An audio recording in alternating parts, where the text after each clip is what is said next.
안녕하세요. 10년차 직장인 스윙 투자자입니다. 제 채널은 주식 투자자분들에게 다양한 주식 관련 사연을 소개해드리면서 주식 투자자의 공감과 때로는 경각심을 일깨워 주려고 하고 있습니다. 추석 연휴 기간 동안 갑자기 수면 위로 떠오른 헝다그룹 부도 이슈에 대해서 다양한 유명 인사들의 의견이 나왔는데요. 그중 영화 빅쇼트 주인공으로 유명한 마이클 버리가 최근 리트윗한 헝다그룹과 중국 사태에 관련 분석에 대해서 주식 커뮤니티의 한 분의 인사이트를 가지고 왔습니다. 그럼 일단 시작해보고 이후 저의 의견을 덧붙여 보겠습니다. 빅숏의 마이클 버리가 최근 리트윗한 중국 사태에 대한 분석입니다. 기본적으로 하는 중국 이야기는 중국 부동산 재벌들의 과상화폐를 이용한 달러 어음을 주고 끌어왔을 개연성이 높다는 것입니다. 이 경우 부동산 회사들이 망하면 이 가상화폐 어음으로 돈을 빌려줬던 서방 세계의 코인 거래소, 코인충들이 싹 다 털리는 이야기입니다. 중국 부동산과 가상화폐가 연동되어 있어 가상화폐 버블이 중국 부동산을 지원했다는 논리이다. 일단 이 상황을 이해하기 위해선 몇 가지 전제가 깔려 있다. 첫 번째, 중국은 GDP 20%가 부동산에 몰려있고 국민 재산의 절반이 부동산에 묶여있다. 주식이나 다른 투자처가 없어서 중국 인민들과 기업 모두 부동산에 몰빵하고 있는데 이건 8, 90년대 일본과 비슷한 상황이다. 그러다 보니 캐시나 기업이나 소비로 가지 않고 계속 부동산 버블을 키우다 이제 터지기 직전이 된 상황이다. 중국 부동산은 그동안 워낙 수익률이 좋아 모든 디벨로퍼들에게 묻지마 수단 방법을 가리지 않고 돈을 빌려서 무조건 짓고받다. 완커, 완다, 헝다 등 회사들이 대부분 홍콩에 회사를 두고선 외자를 유치하던지 중국 국유은행에서 빌리던지 섀도우 마켓에서 빌려왔었는데 홍콩 주식이 망가지기 시작하면서 돈을 끌어올 일이 갈수록 어려워지고 있다. 네 번째, 한국 금융위기를 불러왔던 97년도, 98년도 상황처럼 중국에서는 선분양 문화와 어음 문화, 그리고 섀도우 마켓의 대세이다. 한국의 경우 김영삼 금융실명제 때문에 필연적으로 섀도우 마켓이 아작난 것이 사실은 단기적으로는 힘들었지만 사실 금융 문제를 해결하기 위해선 겪어야 하는 과정이다. 분양이라는 것은 미리 집을 다 팔아서 돈을 가지고 시작을 하기 때문에 건설사 레버리지가 없는 사업이지만 집값이 무조건 오른다는 가정이 깨지는 경우 크게 흑폭풍을 얻어맞게 된다. 어문화는 분양문화, 전세문화와 함께 서방에 없는 제도라 서방에서 이해하기 힘들어한다. 서방은 크레딧 소사이어티이기 때문에 어음이나 전세, 분양 등 서로 엄청나게 큰 빚으로 묶여있는 상황을 잘 상상을 못한다. 최근 집값을 때려잡기 위해 대출을 조이면서 부동산 회사들이 부도나기 시작하는데 지금 수면에 나와 있는 380조의 빚, 헝다 에버그란데를 비롯한 모든 부동산 회사들이 비슷한 정도의 폭탄 빚을 안고 있다는 것이다. 문제는 이 빚의 크기가 빙산의 일각처럼 밖에 나와 있는 빚이 문제가 아니라 사채로 빌려 쓴 돈이 산정이 안 된다는 것이다. 어차피 터질 거면 미국이 금리를 올려서 양털깎기를 들어가기 전에 곪은 걸 터뜨려야 되는 것인데 곪은 정도가 중국 공산당이 감당할 수 있는 정도가 되는지가 관건이다. 결국 이 상황은 독재자 시진핑과 자본가 상하이방 정적들, 중국 중상층의 전면전으로 갈 수밖에 없는 상황이다. 지금까지 적은 부분들이 서방 정치, 금융 시스템에 비해서 중국 잡탕 시스템이 가지고 있는 구조적 차이들이다. 문제는 최근에 더 이상 빈 문제를 해결할 수도 없고 공산주의 자본주의의 희한한 믹스를 감당하기 어렵게 된 독재자 시진핑이 상하이방 금융가들, 아카데미 등 세력을 한꺼번에 쳐 없애기 위해서 결국 독재 전체주의 노선으로 회귀하는 과정에서 전대미문의 실험을 하고 있는데 워낙 시스템 자체가 공산 플러스 자본주의라는 의미 없는 시스템이라 보니 분석가들이 전부 헷갈려 한다는 것이다. 시진핑과 공산당이 이걸 진짜로 제대로 계산하고 이를 저지른 거면 사회 경제의 역사를 2차원 넘어 꿰뚫는 천재이거나 아무 생각 없이 저질러 놓고 또 아무 생각 없이 막기 위해 마구잡이 해결책을 내고 있는 희대의 바보이거나 둘 중 하나이다. 개인적인 생각으로 시진핑은 독재를 하기 위해서 무리한 나머지 지가 살 날을 며칠 더 연장하기 위해서 코로나 전염병을 만들어서 온 세계를 병들게 하고 열심히 서방 세계 부정선거를 하면서 민주주의 시스템을 와해시키고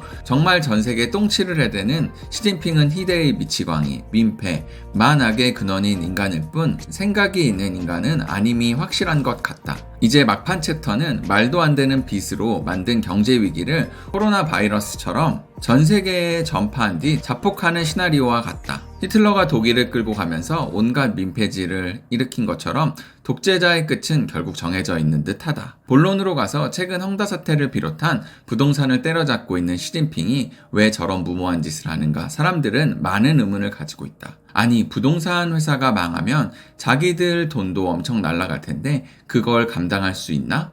중국 부동산 회사가 망하면 분양대금을 다 낸 집주인들과 서플라이 체인이 있는 중소건설사들이 그리고 주식에 투자한 블랙록 같은 외국 자본들이 털리는 건 다 알고 있다. 그런데 과연 중국 부동산 회사가 300조를 땡겼을 정도로 돈이 도대체 어디서 나왔는지 혹은 그 뒤에 얼마나 더 많은 돈이 있는지에 대해서는 이해 자체도 불가능하고 이걸 이해하길 포기한 애널리스트가 대부분이다. 여기서 대부분 분석가들이 얘기하는 것은 다음과 같다. 첫 번째, 중국 부동산 회사를 시진핑 공산당 국유기업이 헐값으로 꿀떡 먹어버리면 중국 내의 문제이지 중국 자체는 잃을 돈은 없다. 두 번째, 중국 자본시장에 들어가 있는 외국 회사는 돈을 다 날린다.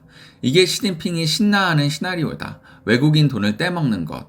세 번째, 어차피 중국 땅은 나라 걸로 해놓고 주식은 남의 돈을 띄어먹는 수단으로 만들어 놓는 전형적인 떼놈 심보가 여기 있다. 그걸 모르는 서방 세계는 순진한 금융가, 투자가들이 한참 이해를 못하는 것이 달코 다른 월가리스트의 애들이 자기들이 양털깎기를 할 수 있다고 믿었던 것 같은데 중국은 무언가 딜이라는 자체가 이루어질 수 없는 나라나 인종이 아니라는 것을 이해를 못했다. 그런데 오늘 마이클 버리가 리트윗한 글에 굉장히 의미심장한 내용이 있는데 바로 중국에서 디지털 화폐를 이용해서 달러 거래소를 만든 다음 어음으로 돈을 끌어다 썼다는 것이다. 이 가설이 사실인 경우 한마디로 중국 부동산 회사가 부도가 나면 줄줄이 어음들이 부도가 나고 가상화폐가 털리게 되면서 현재 강 건너 불 구경하듯 구경하고 있는 전 세계의 경제가 가상화폐발 폭락을 가져올 수 있다는 것이다. 나 역시 그렇고 많은 사람들이 그동안 이해하지 못했던 부분이 있다. 첫 번째, 중국은 그 많은 돈을 어디서 도대체 땡겨오나? 중국 수입으로 벌어들이는 돈 가지고 모자라서 스탁 시장의 붐을 통해서 투자 달러를 끌어오려고 했다가 지난 10년 계속 실패만 해왔다. 그런데 흥청망청 돈을 끌어쓰는 걸 보면서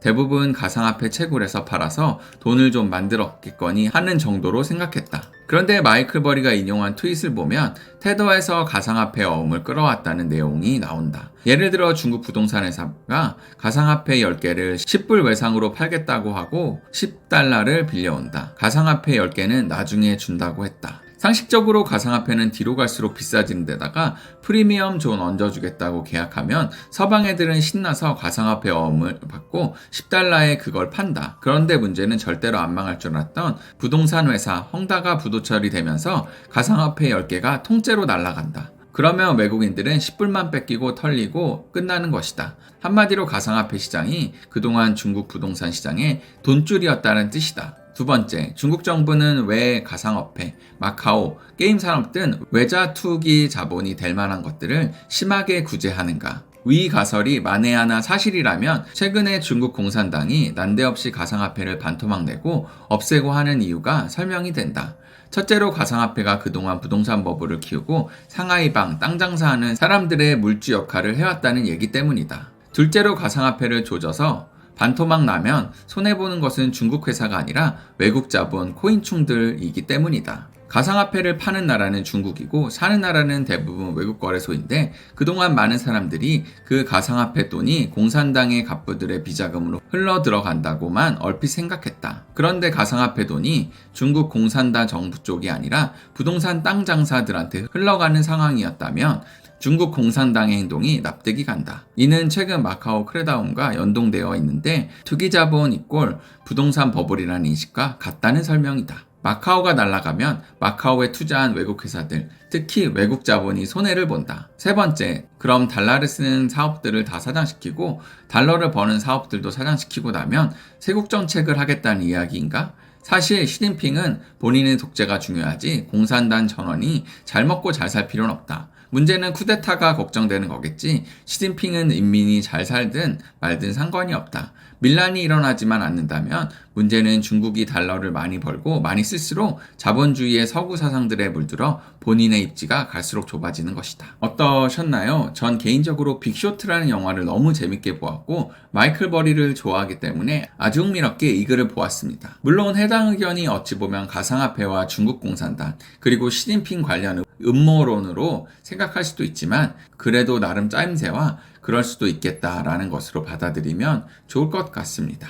몇몇 분들은 예측할 수 있는 위기는 오지 않는다라면서 이런 음모론을 부정하시는 분도 있지만 2008년 리만 사태에서도 월가에서는 모기지 채권이 망가지지 않을 것이고 마이클 버리와 몇몇 사람들을 바보로 취급하기도 하였습니다. 심지어 리먼 브라더스가 주가가 0원까지 떨어지기 전에도 절대 그렇게 떨어질 일이 없다고 콧대 높은 월가 사람들은 주장했습니다. 앞으로 어떠한 시나리오대로 전개될지 모르지만 다들 시장의 한 시나리오니 참고하시어 안전매매하시면 좋겠습니다. 다양한 사연, 자신의 투자 관점에 대해 여러 사람과 공유하시고 싶으신 분은 블로그 메일 혹은 연락처를 채널 정보 탭에 있는 메일로 보내주시면 영상 제작해서 많은 분과 공유하겠습니다. 영상을 보시고 도움이 되셨다면 구독과 좋아요 눌러주시고 다양한 의견 남겨주세요. 그럼 감사합니다.